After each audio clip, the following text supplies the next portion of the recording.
कर दें आजम साहब ने बजा तौर पर कर दें जो उमर अयूब खान साहब को शाबाश दी। ये मैडम का हुक्म है कि इनका सवाल का जवाब दे दूं। ताकि साथ साथ वो जी कर लें। आपको पता है मुझे मैडम को खुश रखना है।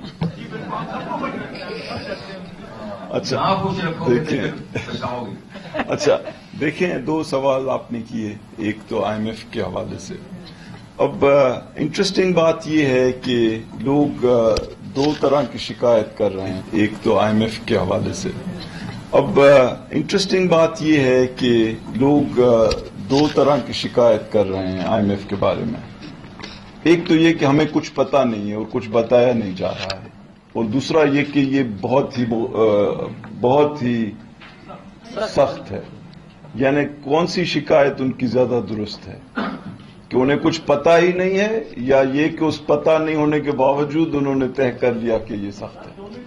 ठीक है ना? अच्छा, दोनों हो नहीं सकते हैं ना। अगर आप मुकम्मल तौर पे ला इल्म हैं तो आप इतनी कॉन्फिडेंस से कैसे कह सकते हैं कि ये बहुत सख्त है? तो मैं ये कह रहा हूं, गुजारिश ये है कि जहां तक इसके बारे में कितना बताया जा रहा है, ये एक स्टाफ लेवल एग्रीमेंट हुई है इस वक्त, और इसमें दो पार्टीज हैं, एक IMF एक पाकिस्तान, और ये उनकी बोर्ड जब तक अप्रूव न करे तो ये जो हैं इसकी जो डिटेल्स हैं वो शेयर नहीं की जा सकती हैं पब्लिक के साथ, क्योंकि एक पार्टी ने अभी तक अप्रूवल जब नहीं दी हो फॉर्मली, तो आप कैसे जाके उसको सारी दुनिया में एक तरह से प्रोपेगेट कर सकते हैं। अच्छा, लेकिन जो दूसरी चीज ये है कि तनकीद करने वालों के कई अंदाज हैं और कई मोटिवेशंस हैं। कुछ लोग, पहले तो ये है कि जो भी IMF के पास पहले नहीं गया हो वो अपना हाथ ऊपर करे, और उसके बाद जो है वो आए और कहे कि जी ये एक बड़ी अजीब और गरीब चीज हो रही है। और दूसरी चीज ये कि तकरीबन हर IMF के जो कुछ बुनियादी नुक्ते होते हैं वो सेम होते हैं। वो क्या हैं? एक तो ये कि आप अपनी हैसियत के मुताबिक अपने अखराजात करें। दूसरा ये कि आप अपने जो डेट्स हैं वो इतने न कर लें कि आप दे न पाएं। तीसरा ये कि आपके जो नाकस अदारे हैं उनको आप दुरुस्त करें, क्योंकि उनकी जो ब्लीडिंग है वो आपको मुतासिर कर रही है। तो ये 3-4 बुनियादी चीजें होती हैं, और तकरीबन हर IMF प्रोग्राम में होती हैं। और हर जो आपका दोस्त मुल्क है, हर जो आपका हमदर्द है, हर जो आपको कामयाब होते हुए देखना चाहता है, उसके जो राय और मशवरे हैं तकरीबन इसी तरह के होते हैं। तो इसमें कोई ऐसी चीज नहीं है कि हम IMF के ऊपर बस चढ़ाई कर दें, जबकि वो अगर कोई ऐसी चीज कह रहे हैं जो वैसे भी हमें करनी चाहिए, अगर हम IMF प्रोग्राम में जाएं या न जाएं, कुछ ऐसी चीजें हैं जो हमें करनी चाहिए अपने आप को स्टेबलाइज करने के लिए और एक अच्छे प्लेटफॉर्म पे खड़े होने के लिए, जहां से हम एक पायदार तरक्की करें। तो उमर अयूब साहब से मैं रिक्वेस्ट करूंगा कि इनकी जो दूसरी पॉइंट है उसका प्लीज जवाब दे दें। बहुत बिस्मिल्लाहिर्रहमानिर्रहीम। बहुत शुक्रिया डॉक्टर साहब। यहाँ पे फरहान भाई ने एक क्वेश्चन किया सर्कुलर डेट के ऊपर। फरहान भाई, और कल भी हमने प्रेस कॉन्फ्रेंस की थी, माशाल्लाह मुबारक चेहरे यहाँ पे नजर आ रहे हैं खवातीन और हज़रात की जो उस प्रेस कॉन्फ्रेंस में भी हमारे मौजूद थे। बुनियादी तौर पे मैं जरा सा आपको पीछे लेके चलूं और वो वजूहात बताऊं जिसकी वजह से वो सर्कुलर डेट या गर्दशी का साथ बना। सबसे पहली चीज ये कि 450 अरब रुपए आप ज़हन में रखें। ये किस वजह से बना? पाकिस्तान मुस्लिम लीग नून की हुकूमत ने देखा कि इलेक्शन सामने आ रहा है 2018 का, जिन फीडर्स पे बेतहाशा चोरी हो रही थी, बजाय इसके कि वहां पे वो तदारक करते, उन्होंने उन्हीं फीडर्स पे खुद ही बिजली दी। और क्या हुआ? एक बाल्टी ले और उसमें आप सुराख करें और उस पर पानी भरें तो वो पानी का क्या होगा? वो तो थमेगा नहीं, वो तो सारे का सारा जाया होगा। वो सारे का सारा जाया हो गया, एक अंधे कुएं में चला गया। हुआ क्या? मुल्क मकरूज हो गया 450 अरब रुपए का, सोने पे सुहागा। आगे इलेक्शन आ रहा था, तेल की कीमतें चढ़ने लगी, वो इस चीज से खाइफ थे कि हमने नेपरा को एप्लीकेशन दी बिजली के बिल ज्यादा करने के, तो उसका खमियाजा हमें इलेक्शन में भरना पड़ेगा।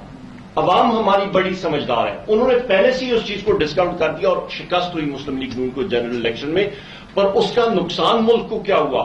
201 अरब रुपए का नुस्खा पाकिस्तान तहरीक इंसाफ की हुकूमत के लिए, जिसको मैं लैंडमाइन कहता हूं या जमीनदोज बॉम्ब आप कहते हैं या बारूदी सुरंगें कहते हैं, वो बारूदी सुरंगें हमारे लिए पावर सेक्टर में, प्लानिंग में, और डॉक्टर हफीज शेख साहब के लिए वो बारूदी सुरंगें गाड़ के चले गए, जिसको अभी हम लोग आहिस्ता आहिस्ता निकाल के और डिफ्यूज करके साइड पे रख रहे हैं।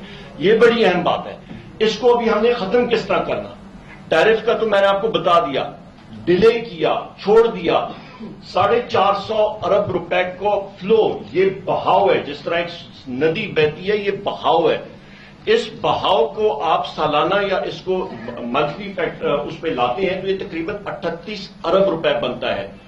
इस 30 जून तक, 30 जून इस साल का जो है, इसको इंशाल्लाह ताला हम लोग इसको तकरीबन 26 अरब रुपए महीने पे लाएंगे। अगले 30 जून 2020 तक इसको 8 अरब पे लाएंगे, और रब्बुल इज्जत ने चाहा इंशाल्लाह ताला, रब की मर्जी के बगैर कोई काम नहीं होता, रब्बुल इज्जत ने चाहा और हमारी कोशिशें हुई नेक नियति के साथ, इंशाल्लाह ताला 31 दिसंबर 2020 तक इसको फ्लो, इस बहाव को हम लोग जीरो करेंगे। और कैसे करेंगे? जिस तरह के हमने इस वक्त ये कौम को प्रूफ करके दिखाया, साबित करके दिखाया अल्लाह ताला की मदद के साथ। ये मौजूदा सिस्टम को इस्तेमाल करके कोई और चीज नहीं की, चोरों के खिलाफ जिहाद किया, अपने ही लड़कों को, अपने ही लोगों को मोटिवेट किया, और पिछले तकरीबन 7-8 महीने में 81 अरब रुपया की जो आपकी वसूली है वो ज्यादा की, और ये सिर्फ प्राइवेट इदारे हैं। इस पे हम लोग कल साथियों ने पूछा तो मैंने बताया जी ये सिर्फ प्राइवेट इदारे, और इनसे इस पे हुकूमती भी सेक्टर इकट्ठा करें तो ये तकरीबन 91 अरब रुपए तक पहुंच जाता है। तो इस तरह हमने किया। और इसके साथ साथ ये भी मैं कहता चलूं, जो हमारा बारूदी सुरंग जिसको हमने डिफ्यूज किया, नेपरा ने हमें ये तजवीज दी कि आपने 3 रुपए 84 पैसे फी यूनिट बिजली ज्यादा करनी है। फरहान भाई, हमने ये देखा कि ये हमने किया तो बहुत मुश्किलात आपके बहुत सारे सेक्टर्स को होगी। उसके बरक्स हमने 1 रुपए 27 पैसे फी यूनिट का किया, और उस पे हमने ये किया कि 300 यूनिट के सार्फिन जो थे उसको हमने ब्लॉक किया, उसको उसकी सीलिंग रखी, जो 75% जिसकी बात डॉक्टर साहब ने की, उसको हमने मतलब सीलिंग रख के उनको उस रेट उस इंक्रीज से मुस्तस्ना किया। तो ये वो सारी की सारी चीज थी। आखिरी 1-2 बातें करके मैं फिर डॉक्टर साहब को माइक दूंगा। उस पे ये है कि मुस्लिम लीग नून के जो पार्टी के लोग हैं उन्होंने कल से ये शुरू किया कि जी ये तो हमारे दौर के कारनामे। ओ भाई, आपके दौर के थे तो आपका पिछला रमजान में और उसके पिछले रमजान और उससे पहले रमजान और 2013 तक आप रमजान के मुबारक महीने में आप लोग हर एक जगह में क्यों लोड शेडिंग कर रहे थे? आप बेहतर कुछ जो कंपनीज चल रही हैं, आईएसको, फेस्को, लेस्को, गेपको, बाकियों को तो छोड़े ना, इन कंपनीज में फीडर्स पे बेतहाशा आपने लोड शेडिंग की, इंडस्ट्रीज पे लोड शेडिंग की। आज अल्हम्दुलिल्लाह रब्बुल इज्जत की मेहरबानी के साथ अल्हम्दुलिल्लाह पाकिस्तान के 80% फीडर्स 8,789 फीडर्स हैं। 80% फीडर्स हम एक कैटेगरी में ले आए हैं। कैटेगरी 1 में जीरो लोड शेडिंग, लॉसेस से उनको साफ किया। और एक बहुत अहम बात यह कि बाकी बकिया भी हैं, उसको भी हम लोग क्लियर करेंगे। और इस वक्त कहीं पे भी किसी भी इंडस्ट्री पे कोई लोड शेडिंग नहीं हो रही। और सबसे अहम बात जिसपे हमें बहुत खुशी है कि आपके जो स्मॉल और मीडियम साइज एंटरप्राइजेज हैं, आपकी दुकानदार हैं, आपके मेहनतकश हैं, दर्जी हैं, आपके तरखान हैं, वेल्डर हैं, उनकी दुकानें अल्हम्दुलिल्लाह उनका कारोबार का पहिया जो है वो चल रहा है। और वो इसीलिए चल रहा है क्योंकि हमने ये वज़ीर-ए-आज़म पाकिस्तान जनाब इमरान खान साहब के हुक्म के मुताबिक उस पर हमने अमल किया है और इस चीज को हमने यकीनी बनाया है। Sir, I address my question to advisor to Prime Minister on finance, revenue and economic affairs. Dr. Hafiz Sheikh is front of me. Sir, asset amnesty scheme से आपकी क्या तवक्कुआत है 30 जून तक? क्या नंबर 1। آپ دیکھ رہے تھے اسلام آباد میں مشیر خزانہ حفیظ شیخ پریس کانفرنس کر رہے تھے اور پریس کانفرنس کا مقصد پاکستان کی معیشت کی صورتحال سے قوم کو آگاہ کرنا ہے.